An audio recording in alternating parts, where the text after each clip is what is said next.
And moving on to Kenya, I still cannot believe that secondary school students burnt down their own hostels, their dormitories, because the school did not allow them to watch a football match. I was like, why? Why would somebody in Kenya destroy properties because of a match between Croatia and Portugal? We're talking about 7 hostels out of 11 hostels burnt down. Properties worth 40 million shillings. That is about $400,000. I don't understand. Do these people get paid for watching European football? The same thing happened in Nigeria. 3 people got injured fighting each other over who is superior between Ronaldo and Messi. That is like taking Panadol for somebody else's headache. Africans, honestly, we don't think. I think when it comes to football, these people, they've completely taken our senses. Why can't we develop our own football clubs, our own Premier Leagues, or so that we would be the ones that the world is watching? Why can't we develop our own teams? We have great players in Africa, don't we? Some of them are playing for all these clubs that we worship. Don't you think that they laugh at us when they see how crazy we are about their own clubs? But to build one stadium of international standard is trouble for us. Do you know how much money these people make, especially from the African market? Because everybody in Nigeria, everybody is watching football. Do you know how much money these people make? Arsenal alone makes $550 million from commercial rights. They make $699 million from broadcasting their games. In 2004-2005, they made $158 million per match. Selling the most expensive ticket for $2,895, they made $158 million. I'm trying to say that soccer is not just a game, it's a business, and they are making huge amounts of money while we are fighting over them or destroying our own properties. We don't celebrate our own teams, our own clubs, like that of Oyinbo people. Something is wrong. And what are they teaching these boys in their schools? From what I heard, there has been fire damage at 20 schools in the Kisii area of Kenya in the last 6 months. 20 schools. This particular school where the students burnt down 7 hostels, do you know that they also burnt their own properties? Like this student, they burnt their own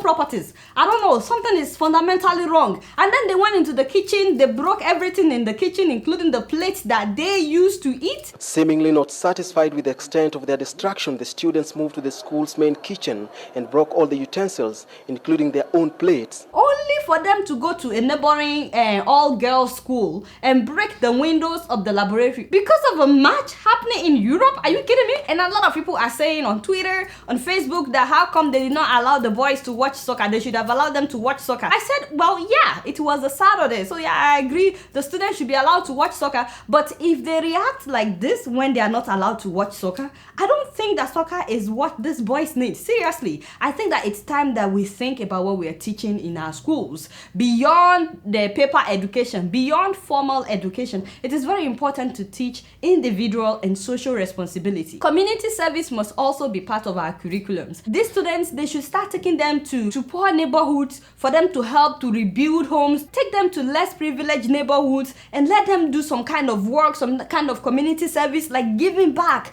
to the community, like serving the people without expecting anything in return. Things like that teaches you responsibility. You start learning from a young age about giving back to your community.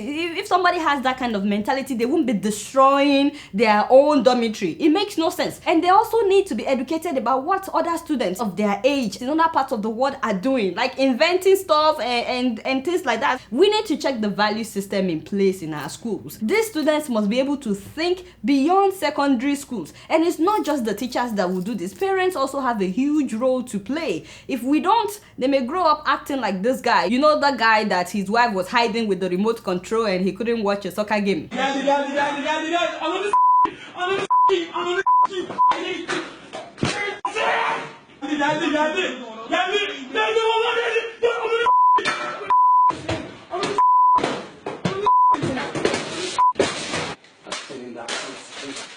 Oh my god, I honestly pity that wife if he would do this over a soccer game. But wait to be my own. You guys not do no much. Guess what? I'm just keeping it real.